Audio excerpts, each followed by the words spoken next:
Hello, everyone, and welcome to Chevalier's Books Online. We are so excited to have you here tonight. A quick note before we get started. I'd like you to please make sure your microphone is muted.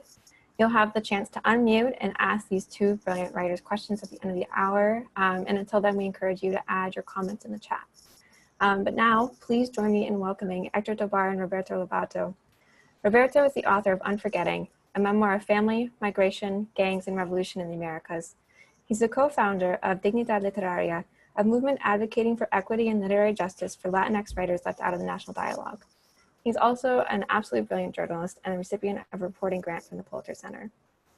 Roberto is here tonight to discuss Hector Tobar's The Last Great Road Bum. If you've ever wondered how a middle-class kid raised in Illinois ends up fighting with guerrillas in Central America, this is the book for you. Hector is a Pulitzer Prize-winning journalist and the author of Deep Down Dark, The Barbarian Nurseries, Translation Nation of More. He's a contributing writer for the New York Times opinion pages, has written for publications like The New Yorker and the LA Times, and if that weren't enough, he also teaches at UC Irvine. Hector and Roberto, thank you so much for being here tonight. Happy to be here with Chevalier Books with my good friend Hector. And thank you for having us. Thank you for doing this virtual event. And so honored to be at your bookstore. And speaking of honor, it's my honor to be here to do justice to my good friend. And I have to, full disclosure, admit that I'm Hector's friend and godfather to his eldest son, a not very good one. I tell that to the world right now. And fellow writer. And I also have to say that he was my first editor ever at a little newspaper here in San Francisco called El Tecolote. You know, I walked in over on 22nd and near Valencia, and there's this little office, and there's this really intense-looking guy who graduated from UC Santa Cruz. He was really like intense, but he was really welcoming, nice man, as Hector really is, and brilliant man. And so that's where my journey started. And Hector was my first editor, and I'm just really honored to be here with everyone. We're here to talk about The Last Road Bum, and I've read it. It's an excellent book. I encourage everyone to go to Chevalier's right now and buy that book before it runs out right now tonight. Yeah, okay? there should be a link there in the chat. Yeah, there should be a link in the chat, and we're going to welcome your questions. But without further ado, I just want to go right into it so we have enough time to delve into the depths of this deep book. Because Hector's a deep writer. He wrote a book called Down Dark Deep. Deep Down Dark.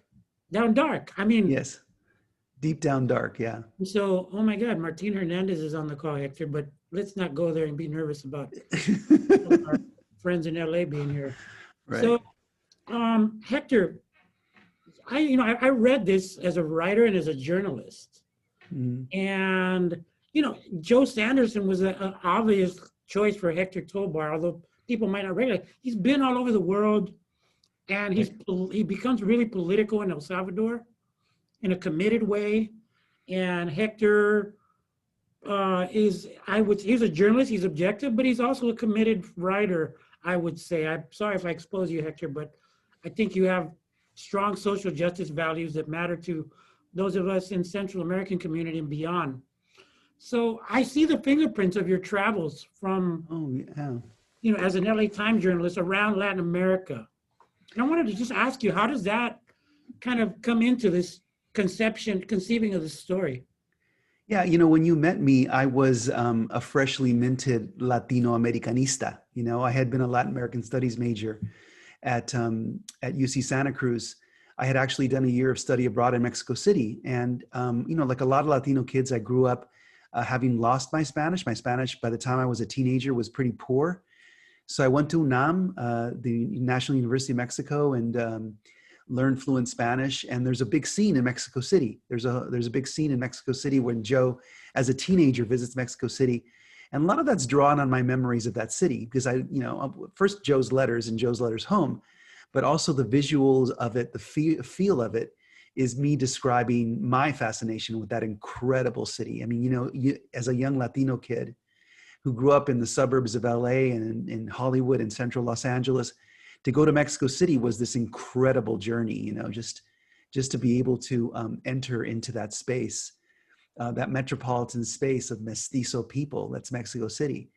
And then, you know, I also was the bureau chief in Buenos Aires and roamed. I got paid for 7 years. I was paid to roam Latin America. So a lot of the Latin America that's in the novel is from my wanderings. There's Joe Sanderson leaves Urbana, Illinois in real life in 1961, 1960, drops out of college, 1961, 1962, and ends up bumming around the world. And at one point he hitchhikes all the way down to the tip of Tierra del Fuego. Well, I know that place really well because I went there with my family when I was the Buenos Aires bureau chief of the LA Times. We traveled to the southern tip of Chile. I was doing a story about the disappearance of the ozone layer.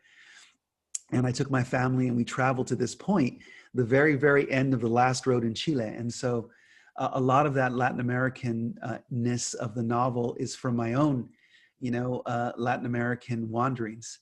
And Joe was that kind of person. Joe, I know, you and I, we both knew guys like that in college, right? White guys who just really became what, we would call Latinophilos, just lovers of Latin American culture. Joe became fluent in Spanish. Joe could tell, Joe knew Salvadoran slang, he knew all these words. Quillos. Quillos is a word that I learned from Joe Sanderson's diary, which means it's Salvadoran slang for soldier, for fascist, I guess, right? Cop, yeah. And so Joe became very fluent in all of this. I'm sure he spoke in the voz, and so yeah, a lot of that is me and him. There's a few other places in the novel, like Baghdad. I went to Baghdad in Iraq, and so there's a few other places that I visited. But definitely the Latin American feel of the novel. And that's why I really enjoyed it and was drawn to this book, is because Joe is this average white guy who ends up going to participate in this revolution in Latin America, and is just entranced by first by Latin America, and then by this incredible event of the Salvadoran Revolution. Well, I'm full of full disclosures because Hector's got a lot of dirt on me, so I'm just going to preemptively strike and say that I am a U.S.-born Salvadoran here in San Francisco's Mission, who identifies with Joe at the level of being a person of U.S. citizenship that decided to go join the Salvadoran Revolution. That's part of Hector's evil plot to have me be your interlocutor here today. It's that. But before we go into that part of it, why don't you explain what road bum is? Because I don't think everybody knows. Yeah, the novel's called The Last Great Road Bum because Joe Sanderson called himself a road bum. So Joe was a member, he graduated in 1960 from Urbana High School.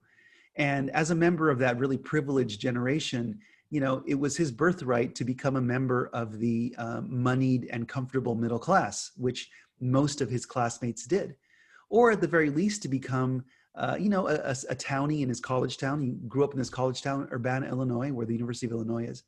So he could have just, led a very comfortable life. And instead he chooses to take up the mantle of Kerouac, right, and the beats, which is to hit the road, and to hit the road as cheaply as possible. So a road bum is someone who travels the world, or travels the United States, and in Joe's case, the world, living as cheaply as possible, trying to get as many free rides, as many free meals, free beds as possible. And in Joe's case, just like Kerouac, romancing whoever crosses his path. The one girlfriend of Joe's that I interviewed extensively was a woman that he met on a cruise ship traveling between Rio de Janeiro and Lisbon, Portugal. And I interviewed her, and she encountered him on the ship, and he already had a girlfriend on the ship, but he dumped her and got together with Mafalda. So he was, that's what a road bum is. And that's what, Joe really embraced this identity as a person who was living by his wits on the road and was really good at it. He was an expert road bum. He managed to work his way around 70 countries. He borrowed a little bit of money from his parents at first, but afterwards he made his own money. He was very frugal. He really believed in these Midwestern values of sort of self-reliance, and he earned money painting flagpoles save that money up, and then he would hit the road as a road bum. So I want to ask you about like the sourcing, man. This is like, Yes. you actually got access to his journals. Absolutely. Yes, I did get access to. What's the story behind this? Like, how did you come into this? Yeah, so the way the book began was that I was the Mexico City bureau chief of the LA Times, and I got a call from my fixer, Alex Renderos, who I don't know if you've ever met him. Alex Renderos in San Salvador, journalist. He's actually, you know, like us. He's a little bit of both countries. I think he grew up partly in New Jersey. And Alex Renderos was my researcher fixer, and he told me, hey, here at the El Museo de la Palabra y la Imagen, the museum organized by the former Radio Venceremos people, they have a museum. Yes. And that museum, you know, they have all these documents that they saved from the revolution, and they have a diary from this gringo who died. And I did not know that a gringo had died fighting with the rebels. And so I got this diary. And then, you know, Santiago there at the museum made a full copy for me. They sent it to me in Mexico City.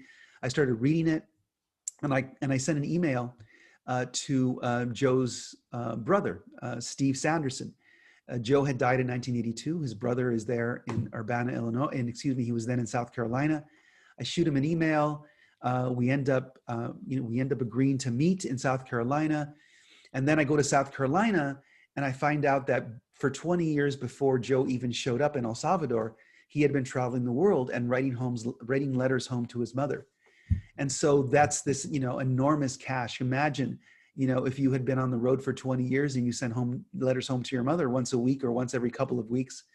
And so there were these and Joe's mother had cataloged these letters. She had saved them. They were all in order. She had typed up index cards that listed all the destinations. Wow. And then on top of that, I discovered that Joe, his main goal in doing all of these crazy travels was that he was trying to write a novel, right? And so he writes his novels, and Steve had his manuscripts, which had been saved by Joe's father. I think primarily Joe's father had saved many of these manuscripts. And so I was able to look at his novels that he wrote. You know, he had gone to Nigeria during the Civil War there, saw babies dying in his arms, and he had written a novel about it. And so, yeah, it was this incredible cache of just, I would say, artifacts from the imperial, you know, wars of the mid 20th century, and about the home life of a Midwestern family in the middle of the 20th century. Yeah. And that's one of the things you do in this was really kind of cool was with the footnotes and the conversation about writing. Yes. There's a whole subtext here and about writing and being a writer in there. What's that all about? Yeah, you see, you know, as I said, you know, Joe was trying to write a novel, right? And he was a terrible writer. I mean, his novels are really unreadable. I mean, many of them are just really filled with typos. There's one that he actually, he and his family, they paid a professional editor at the University of Illinois to clean it up. You know, but most of his novels are just really unpolished. They're basically first drafts. You know, he didn't really believe in revising, from what I can tell. And so Joe, for me, that's why I made it a novel, was because I thought, here's a guy who's trying to write a novel by living his life like a character in a novel, by doing crazy things, right? Even learning how to fly an airplane, right? Joining a guerrilla army, you know, going to a civil war in Africa. He's doing all these things so he can write novels, but he can't succeed in writing them because he doesn't have discipline. He has all the great qualities of a novel character, but he can't be the novel writer. So I thought, oh, I'll be his writer. And once I did that, you know, I'm writing the novel from his point of view, I realized how much the world had changed. And so part of the footnotes are me addressing the fact that Joe is in this sort of space in the afterlife where he's watching me write this novel, and he's like looking over my shoulder and saying, why are you doing that? Why are you making my mother a character in my novel? I never made my mother a character in my novel, right? Because Joe had a whole different, very macho conception of what a novel should be. So absolutely, you know, a lot of this is about wanting to write a novel. You know, I wrote this book as a novel because I was afraid if I wrote another nonfiction book, I'd never write another novel again, because I would be, you know, after the success of my last nonfiction book, I would be I would be forever seen as a nonfiction writer. And so part of it is like, that's a big dream we have. I mean, as a writer, as an author, it's this incredibly big dream that you have to write a book, right? Something that's going to be 100,000 words, 120,000 words. And it's this incredibly overreaching ambition. And so I know what that ambition feels like. I've done 5 books now. I flopped. I've had a book that didn't sell. I know what that feels like. I know what rejection feels like. What was that? The first version of my novel, The Barbarian Nurseries, was called Farewell, California, and it was rejected by all 30 or 40 publishers who saw it, including every publisher in New York and all the publishers in Minnesota and North Carolina, and everybody rejected that novel. So I know what rejection is like. And so it just seemed like a real natural to have Joe commenting on how I'm writing the novel. I make choices in the novel he doesn't agree with. I cut back on his girlfriends because my editor told me there's just too many. My editor, Sean McDonald, sent me, one of the few notes he sent me was Hector, cut back on the mamacitas in the narrative, right? There were just too many. And so he's looking at the way I'm condensing his life. His girlfriend, who he met on the ship in the Atlantic, told me about a very, very personal matter, essentially that she had an abortion. And I started to write, I wrote this version of it. I put it in the novel. And then Joe sees me doing this and he says, whoa, stop. This is too personal. You're invading my life too much. So I really had a lot of great fun doing that because it's about the writing process and how we novelists, we're like little gods, we're like gods, and the people in our book are at our mercy, right? That's why it's really, really a dangerous thing to have a writer in your family, You can ask my family that one. They'll probably agree. Although I didn't write a novel, I wrote a memoir. Hector, you've gone where no Latino writer has gone before. You're the fucking Star Trek, Captain Kirk of Central American and Latino literature, man. Right. You've managed to be able to get paid a decent book deal from a major publisher to write about white people, okay?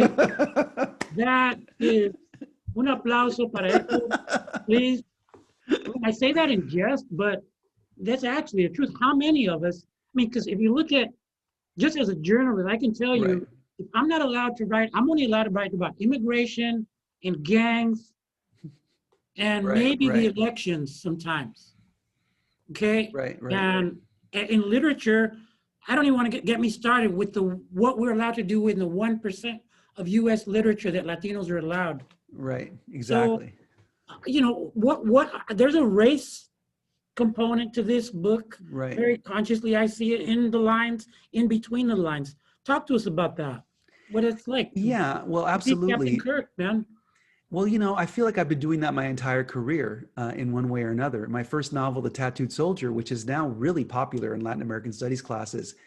And every year, every academic quarter, I get, emails from all over the United States, Kansas, Rutgers, Florida, different places where people are reading that novel.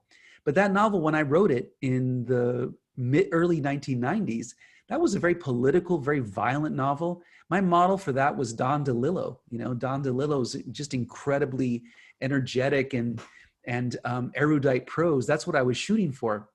And people had people didn't know what to do with it. I sold it to a very small publishing house.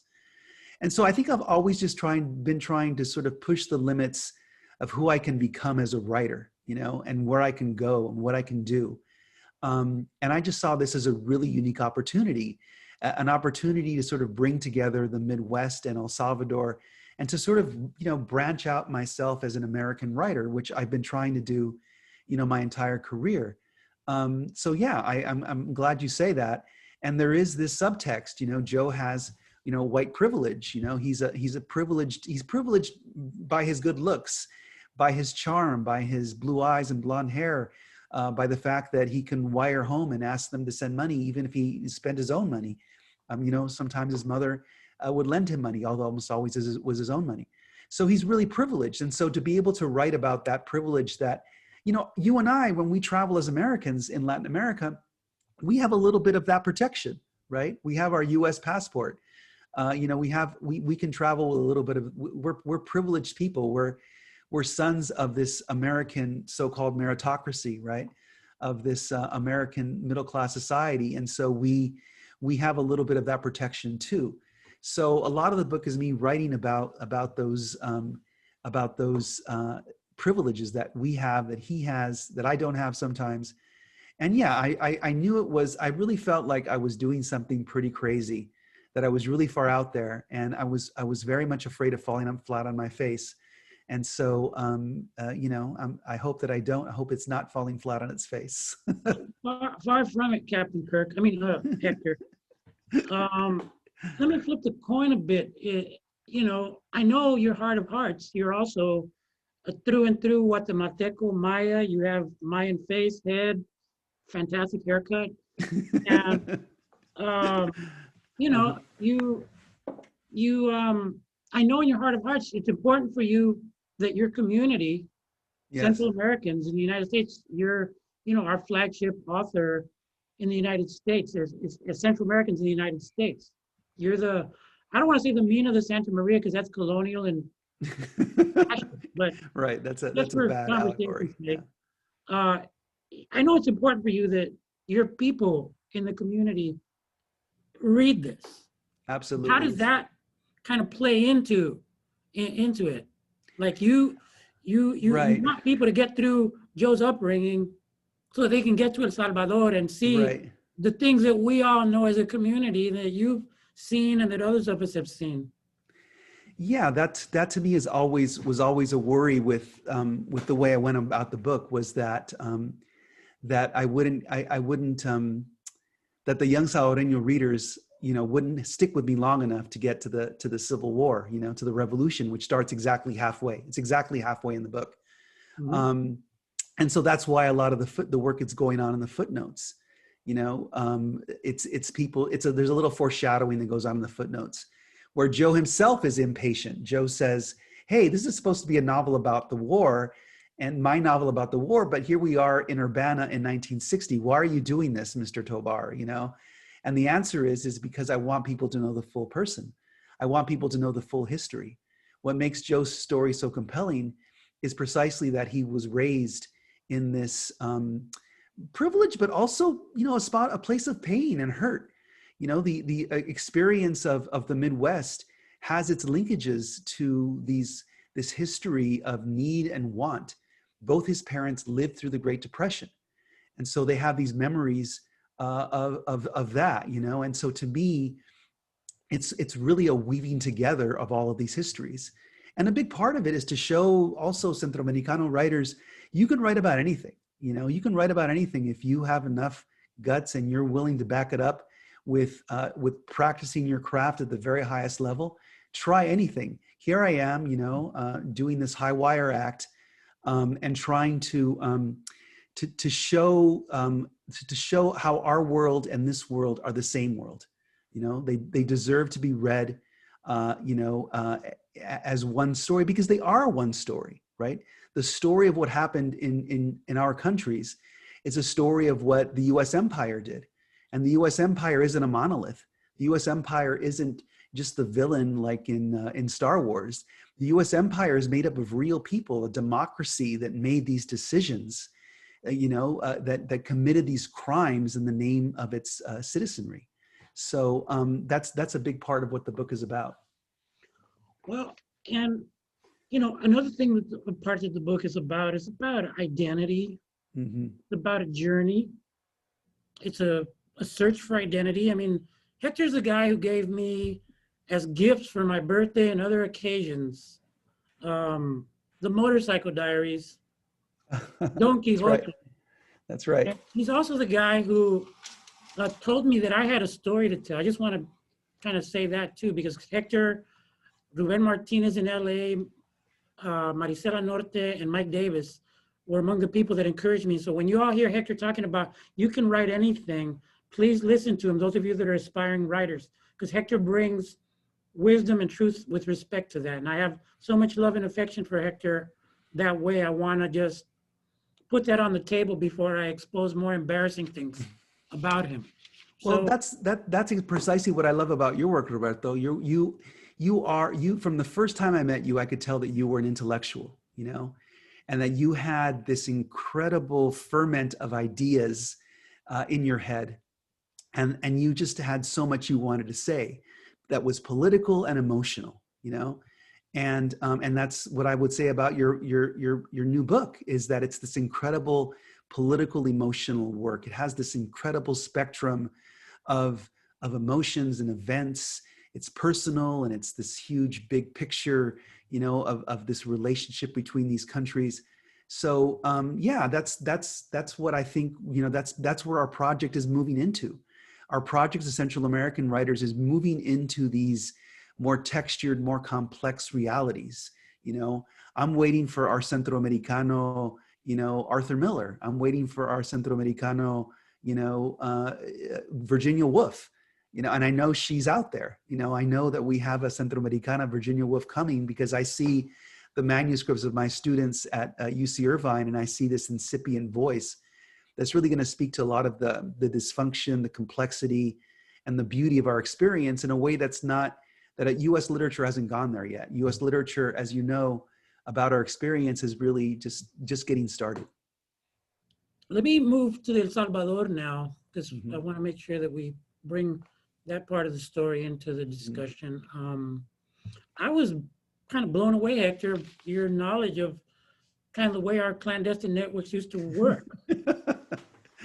I was impressed, truly. I, like Joe, had been transferring material from the United States to El Salvador. Like Joe, I'd been in clandestine hideouts. Like Joe, I was born in the US, and I was trying to gain the confidence, the confianza of the compas.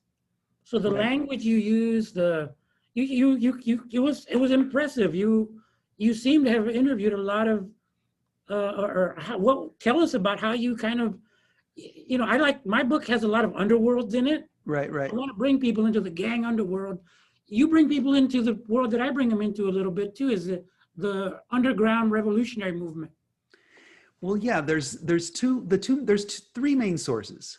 There's Joe's letters to his mom and dad and his brother. There is the diary that Joe kept. And then there's my interviews that I did with maybe about a dozen compas in Morazan in 2008. So when I was the LA Times reporter who had discovered that, you know, this diary existed, I went out to Morazan, and Santiago, Carlos Consalvi is his real name, gave me this tour of the old ERP, you know, strongholds in Morazan, and introduced me to all these compañeros who were, you know, most of them there were two groups of people there. There were campesinos, peasants, who had always lived there and joined that front, joined that, you know, part of the rebel army. And there were also former university students and former, you know, medical students who had joined the fight in Morazan and then stayed there after the war, and they lived there. So I met all those people. And then my fixer, Alex Renderos, interviewed Comandante Jonas, who I didn't interview in person, but Alex Renderos interviewed him. Yes, a very controversial figure. And so from all of that, then I had to use my imagination. You know, so for example, they told me that they kept Joe in a safe house. And I, you know, but they didn't tell me very much detail. And they also told me that he stayed with this guy who ran a refrigerator workshop, right, in San Salvador. Well, I had Joe's letters from that time, and he was making up stories that he was somewhere else because he was in a safe house, right? But you could tell he was in the safe house because he was saying, I'm on ice. I'm sitting here on ice for several months. You know, I'll be on here on ice for several weeks. So I was able to piece together from what the compas told me what these letters really meant, right? He called it the library. I'm in the library, right? Another incredible source, which it was really so much fun to put together, was that one of the letters he wrote home to Arizona to his father had a bunch of little note cards that are each one about as big as your palm.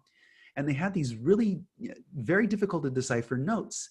And after looking at them for like about a week, I realized that they were Joe's notes from the first final offensive of 1981. And so I got online and I sort of, you know, I knew about the final offensive, but I found some videos and, you know, I found some testimonies about the final offensive. I found, in fact, I think I found a CIA commissioned article about the final offensive in which they detailed what was being said on the radio, for example.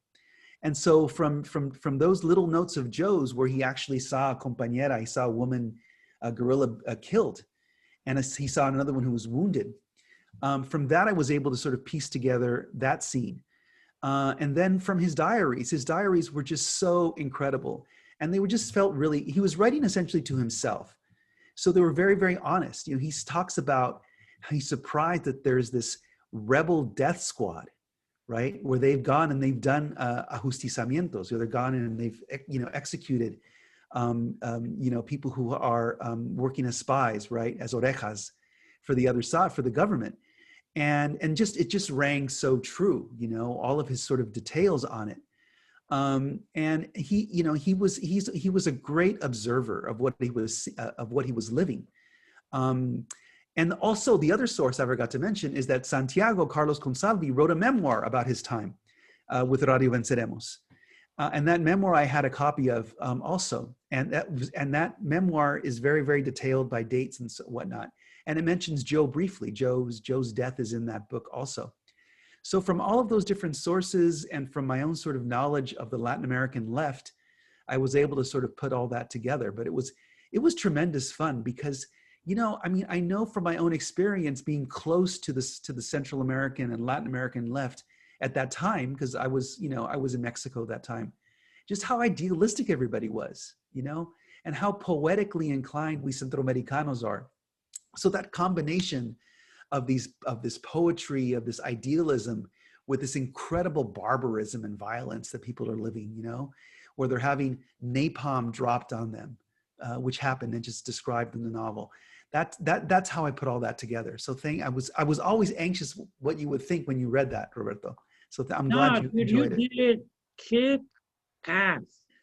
Okay, I'm sorry you. to be so base in my language, but I see people like Eva Martinez from the Mission District in our audience. I just get Mission there with all these people from the Mission. So, but seriously, no, you did a wonderful job of, I was like, wow, dude, this is like really good. I was impressed. So if you want to get a sense of kind of the operations of the guerrilla underground, go right now and buy Hector's book. Beyond that, you know, you mentioned Santiago and you mentioned, and we're talking about Joe, and the Salvadoran Revolution was nothing if not kind of the Spain of its time. Absolutely. As far as drawing internationalists, the best and the brightest from around the world. I met in Chalatenango, which was another part of El Salvador's revolutionary controlled areas. That was a separate group called the FPL. Right. I met German doctors. I met Spanish fighters. I met Mexicans. It was internationalists in its essence. Right. And it depended on that. And I hear you just talking right now, and you're doing something. It's interesting that we're both doing the same thing, I think, which is we're in this moment in history in the world right now, where, as I like to say, we're not going to Democrat or progressive our way out of this, or liberal our way out of this. Right. Not COVID, Trump fascism, you know, economic decline. And then if we manage to deal with those, then we're going to go toe to toe with climate change, a fucking epic story of the planet if ever there was one. Right. So we're not going to liberal or progressive our way out of this. Right. I get the sense what you're doing by, like, for example, quoting Joyce, "We are darkness shining in the brightness. Without the brightness, which the brightness can't comprehend."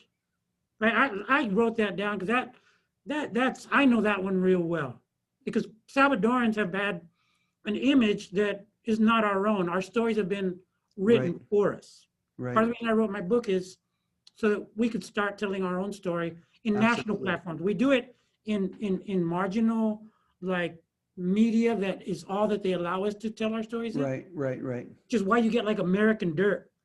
Right. You know, so I don't know. I haven't asked you this, but I want to ask you, like, are you doing the thing where we're kind of like we're bringing out the Jedi knowledge of a heroic era in U.S. and Central American history? Absolutely. I mean, I think what really drew me to the story or excuse me, that's not true, because I already knew it was. I just always wanted to revel in the sheer invention of Centroamericanos, of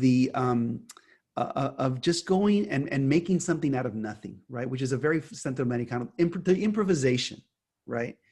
Because to me, that is one of the defining qualities of my Central American family, is the way people improvise. So we have this incredible spirit, this human spirit, which can flourish in the oddest place, right? In the most unexpected ways. And so you have this, this horrible time that we're living through. You have all of these forces you're talking about. And yet we also have this force, right? This, the way we manage to endure through the worst crises. I mean, Central America has been through so many different crises, coups, acts of incredible violence and ethnic hatred, right? Going back to the genocide committed against the Mayan peoples, right? In the Isthmus, this horrible genocide that was committed and the indigenous people have endured. So I believe that's a force that we can tap into. And part of the reason why I think I'm drawn to writing novels is because novels try to capture these things that have not been yet expressed in words, right? This force that we have that's in our families, like your mom and dad, coming back home every day, making meals, even when things were falling apart in their lives, when things were happening, they always came home and they made these meals. They always kept the family going, right? Whatever way they could, right? Whatever they had to do to keep their family going. And to me, that's a big part of what our artistic political project is. Our artistic political project is to show that, is to capture it, is to create works of art that allow people to feel it and to feel it as part of themselves. Absolutely.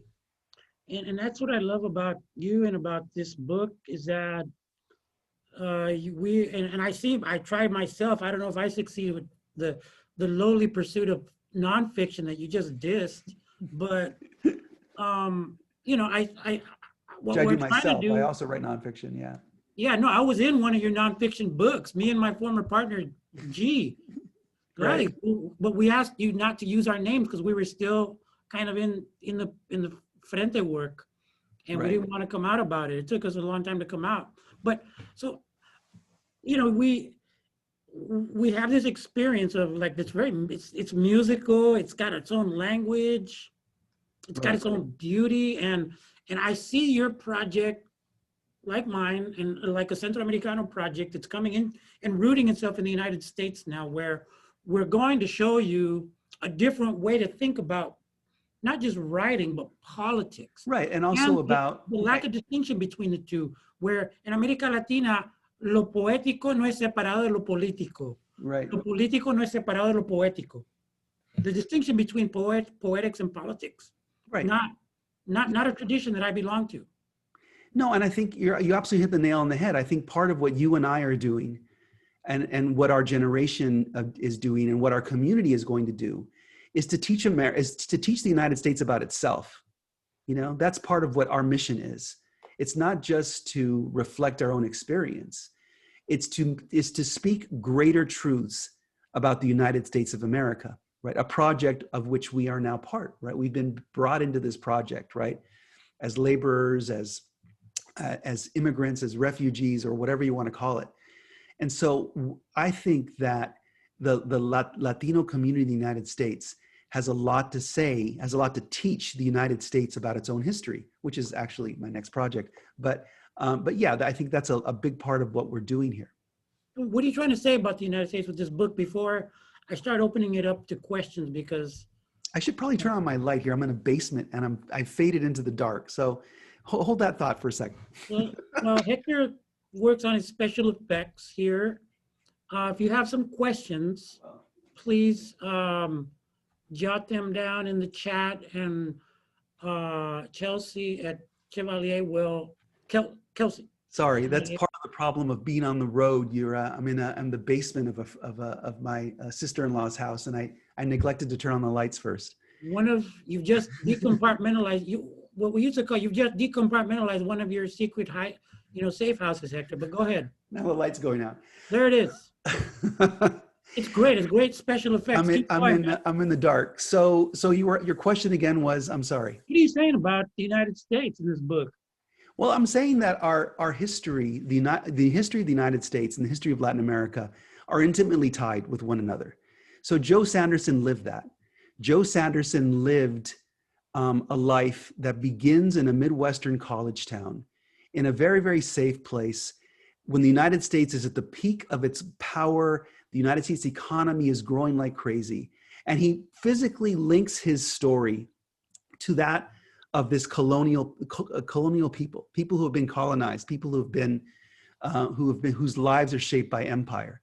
So to me, part of what it means to be an American is that our lives are linked with empire, right? Our lives are tied up with empire, with what it means to be a powerful people, and also what it means to live with the consequences of what the empire has done in the world.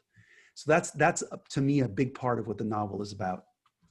I love that. That's music to my ears. So let me kind of pause here and start opening up for questions. Oh, thank you. Yeah, and you're welcome to put them in the chat, or we really encourage you to raise your hand and unmute yourself and ask them in person, so to speak. Okay, let's see. Hector and Roberto go to the same barber, says Martin Hernandez in obvious fashion. Yeah. Okay, so do people want to ask questions? They're supposed to put them in the chat room, right?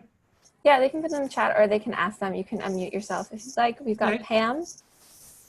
Hi there. So actually, I'm a friend of Jenny and Steve's, and I just have marveled at, I'm a mom, and I'm thinking about that first time he's taking that trip and leaving.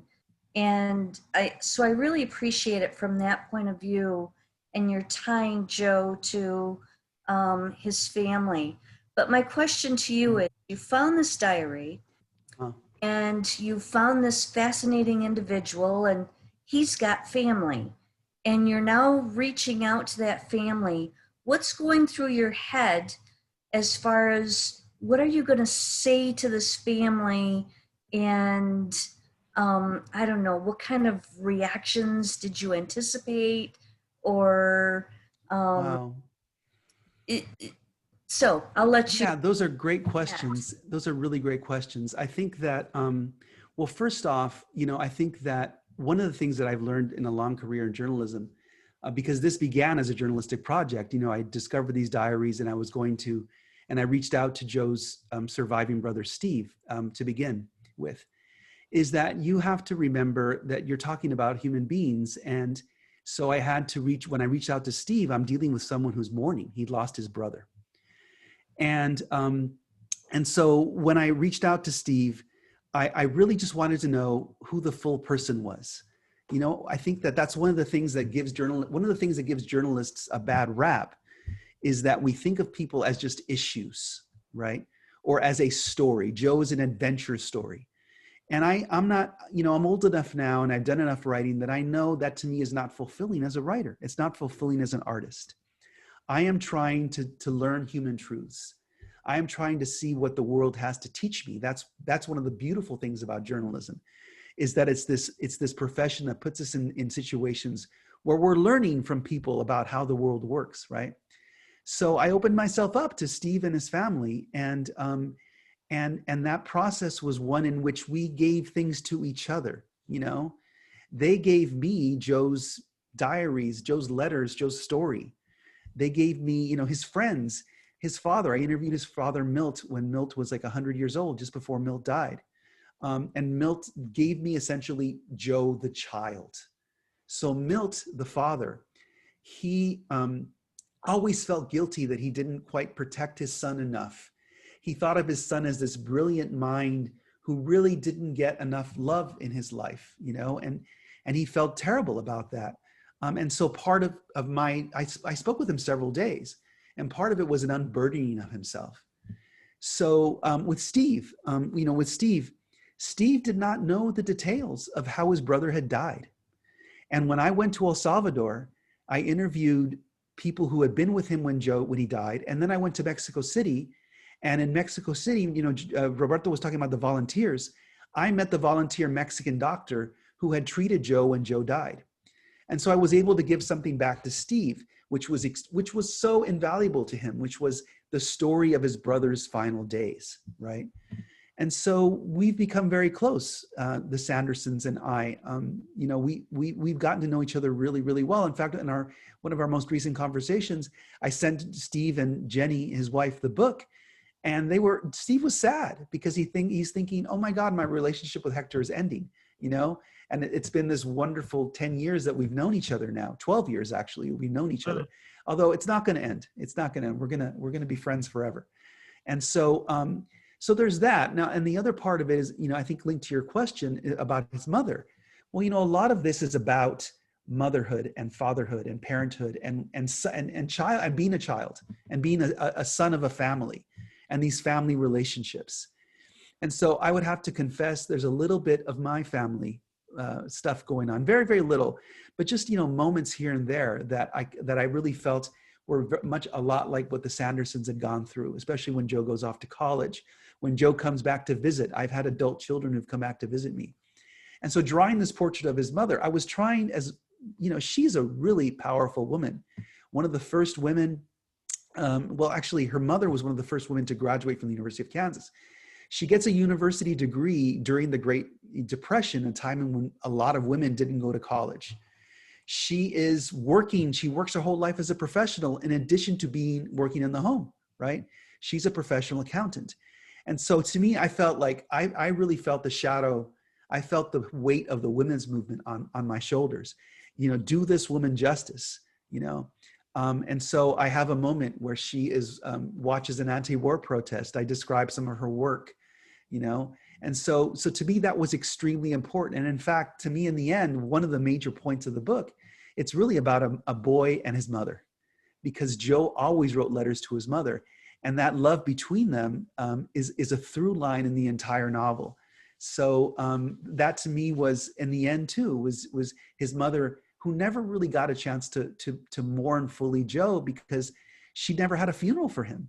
And she died without knowing how he had died. So to me, it was a wonderful experience to enter into those family relationships and to be able to give something back to the Sanderson family, which is, I think, what the book has done also. And speaking of which, that we have a message here I want to read, but I want to preface it by saying what Hector's doing is proving for me is something I put in my book, which is a comparison between forensics and writing. Right.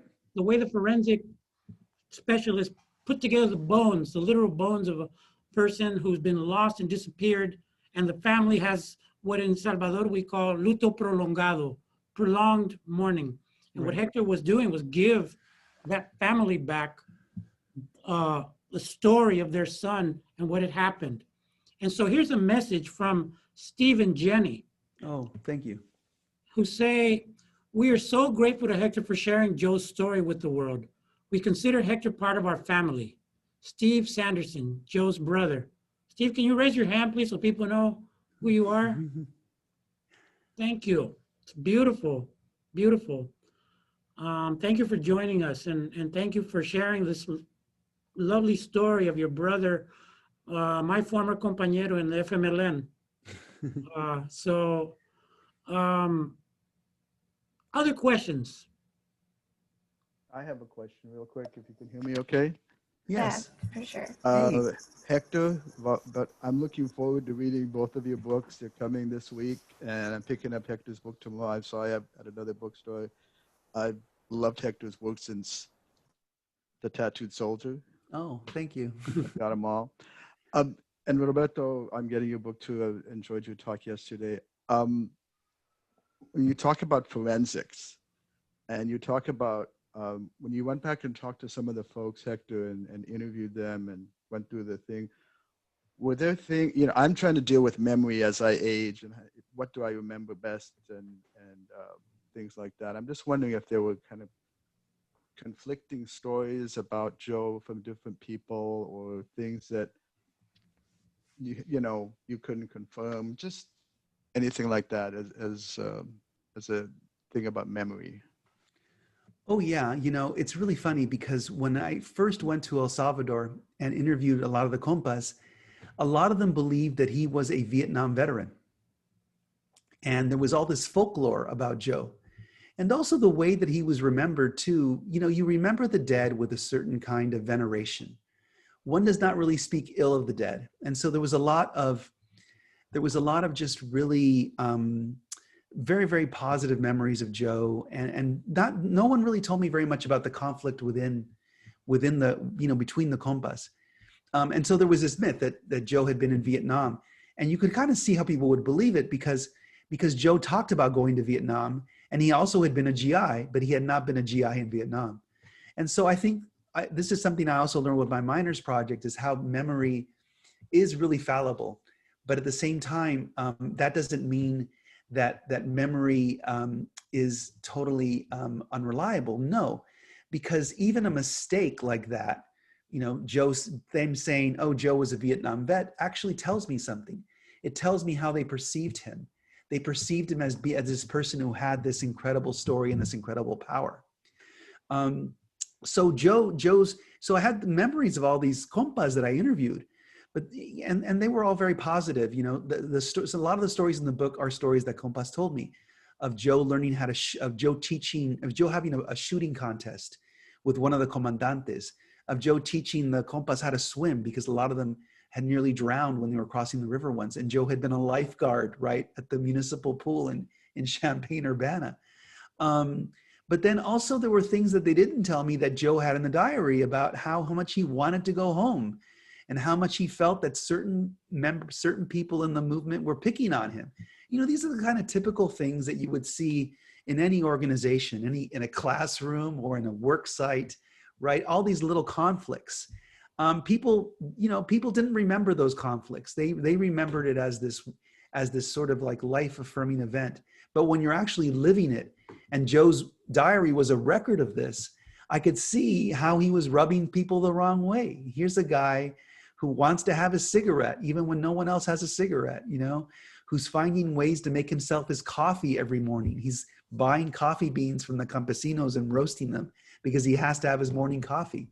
Here's a guy who goes off by himself to be like the little bohemian writer right in the middle of the revolution, where they have like some moment when there's not a battle.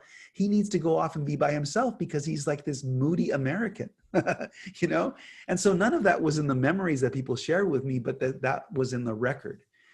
And so, yeah, I think it was a lot of it is building on people's memories. And for me now, what's important is not so much the facts as much as what I'm feeling that somebody is transmitting to me. Right. And in fact, I think what happens too with age is that we become more aware and more attuned to the emotional universe around us, right? To the cycles of life, for example, right? We've seen more of the cycles of life. We have more wisdom about life. And so our memories are oftentimes shaped by that later day wisdom, right? And so that we realize things about the past that we didn't know when we were living the past. And so, memory is a very, very tricky thing, and also a really a powerful thing that contains all of these clues, So to me, I'm trying to feel a truth, and you're just grateful when these little hints of things come to you, like meeting Joe's girlfriend and having her tell me about their love affair, and all the love affairs can be kind of mean and nasty sometimes too. And so learning all of that was a gift. Absolutely. Okay. I believe we have time for maybe one or two more questions before you all have to go out and get Hector's book. There's a link. There's a link there. Yes. There you can click. Unmute yourself and ask her, or put it in the chat. I'll read it. And get Lovato's book too.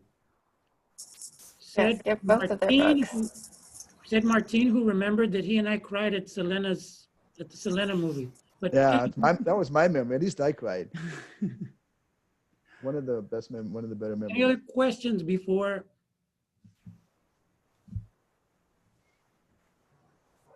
I'll ask one here. Hold on a second. Okay. I've got one. Hey. So, Hector, I wanted, you mentioned earlier that, as a writer, as a journalist, you learn something about the way the world works. That's part of where you work. It's what you gain from your work.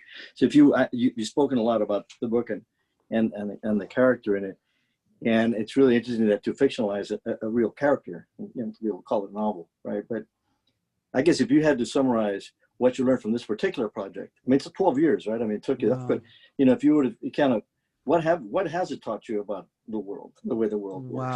Wow.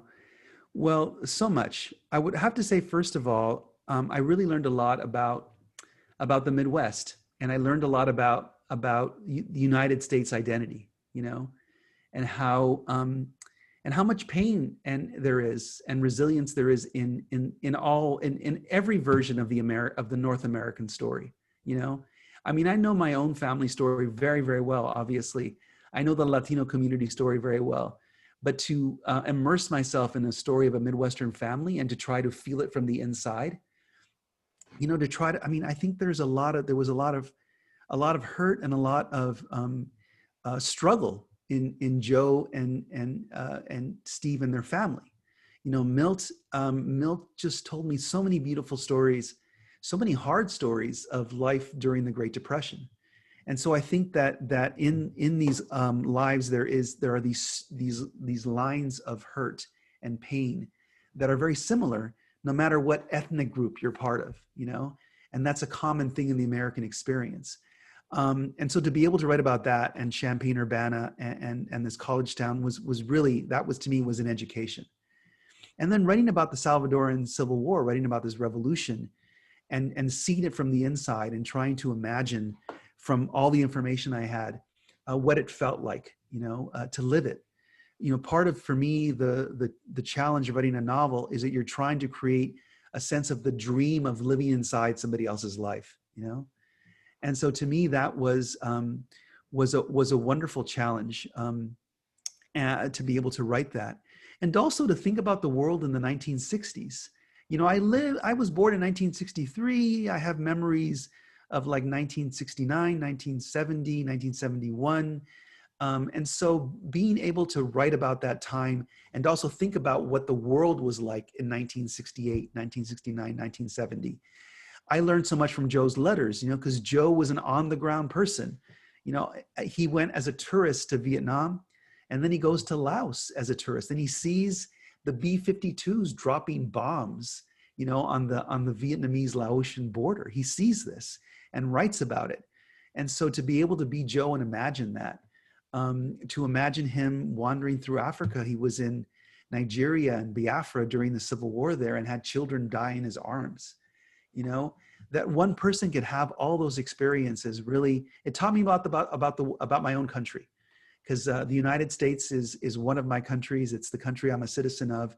Is the country that educated me, and so to be able to learn all those things about my own country was really, really wonderful experience. Well, because El Tecolote has played such a foundational role in the life of U.S. literature in the United States. Right. Is that Juan Gonzalez there? That's Juan Gonzalez, yes. Juan Gonzalez. Hey, Juanito, we love you, man. You did it. The last question is going to go to Eva Martinez, another alumni of El Tecolote and Acción Latina, who asks, can you talk about how Joe made his decision to go to El Salvador and how he got accepted there? Wow. So Joe had already sort of been around the world twice. He had actually also gone to Bolivia and Peru to try to establish like hospitals for the poor.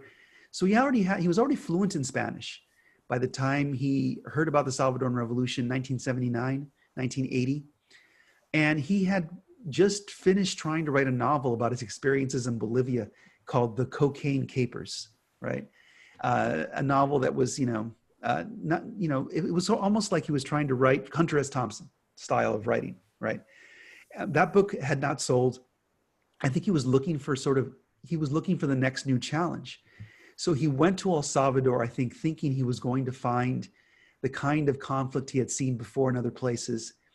And his first few months there, and I have all of his letters home that he wrote to his family, he was going to the demonstrations every day. He would buy every newspaper in San Salvador. He would read about what was happening, find out where the marches were going to take place, find out where the strikes were going to take place. There was a takeover of an embassy in San Salvador. He'd go over to take over the embassy. He also learned that at the University of El Salvador was basically, it was a training ground. It was a base of the revolution in this period, just before the real hard repression began and everybody had to go underground. So he starts hanging around at the National University. Half the people think he's a CIA agent. Half the people think that he's some sort of, just troublesome outsider. But what happens, and I heard this story from one of the interviews that my researcher, Alex Renderos, did, is he goes to one of these fights that take place on the edge of the city, where there are armed combatants, right, of the Salvadoran guerrillas. They're doing these urban guerrilla actions on the fringe of the metropolis, where they're calling for strikes, they're passing out leaflets. And in one of these operations, there's a compañero, a rebel combatant, who's wounded. So one of the leaders of this particular event comes up and says out loud in Spanish, "Is there a doctor here? Is there somebody here we have a wounded compañero?" And Joe had been a medic in the U.S. Army. He was trained as a medic in Fort Leonard Wood in Missouri. That was his training in the Army when he was drafted. So he goes and he offers his services, and he goes down and helps treat this wounded compañero. And the compa who did this interview said that they were so impressed by how kind Joe was, by how gentle he was. He just seemed like an authentic human being. And then they asked Joe, "Well, what do you want?" And Joe says, "Well, I just want to help out. I want to be, part of this." And that began the process of them meeting with him and testing him, right? Putting him in a safe house, seeing if he can endure 2 or 3 months doing nothing in a safe house. Is he going to go crazy? Is he going to try to contact his handlers if he's a CIA agent? And so, and eventually he wins their trust. So that's basically how he became a guerrillero. Okay, well, again, I can attest to the accuracy of Hector's descriptions and the obstacle course of getting the confianza of the rebels. Before we close, and firstly, thank you, Hector, for your work.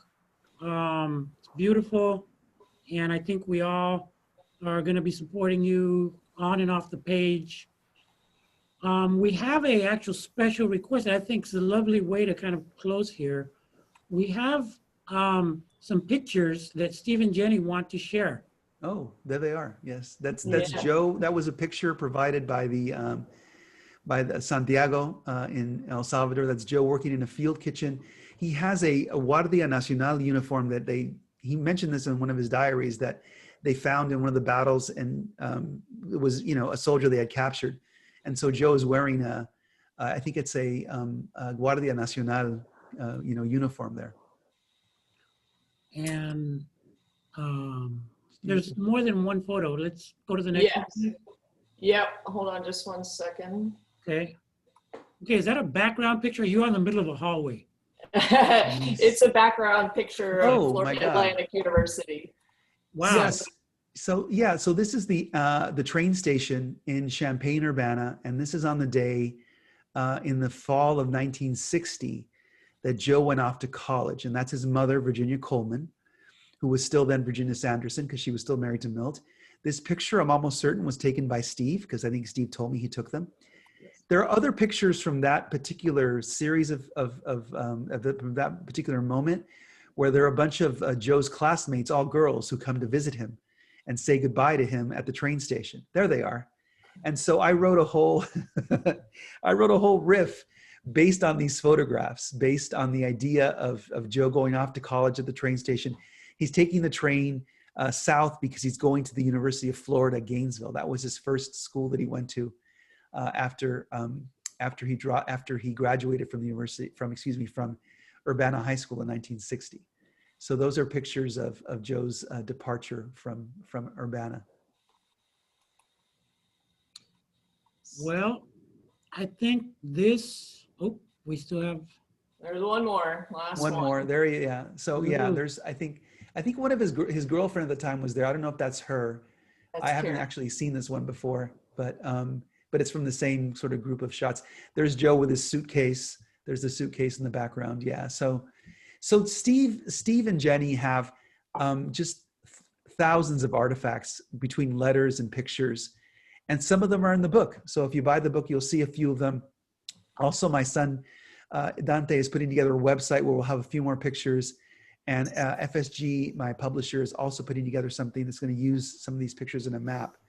So there'll be more. As you work your way through the novel, I will upload more of this stuff, and you'll be able to see it if you read it and you enjoy it. So thank you so much, Steve and Jenny, for sharing those. Thank you, Hector. Thank you. Thank you. To Chevalier and to Rob. Stephen, Jenny, thank you to Chevaliers. Thank you obviously to Hector Tobar. This is un aplauso para Hector. Thank you. Beautiful work, Hector, and I congratulate you as a writer and as a fellow Centroamericano and as a Norteamericano. Te felicito.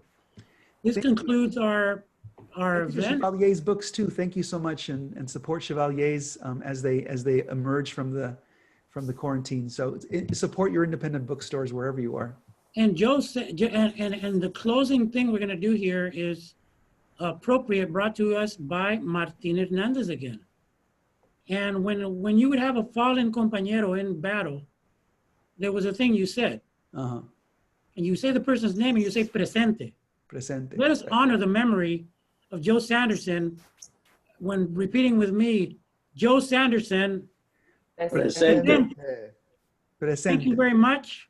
Tu servidor, Roberto Lovato. Love you, Hector. Roberto. Love you too, man. Thank you. Thank you, everybody. Thank you, Juan. Thank you, Amy. Congratulations.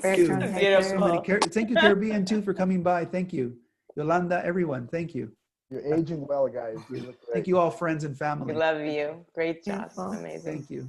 Thank you, everyone. Good night. Thanks. Good night.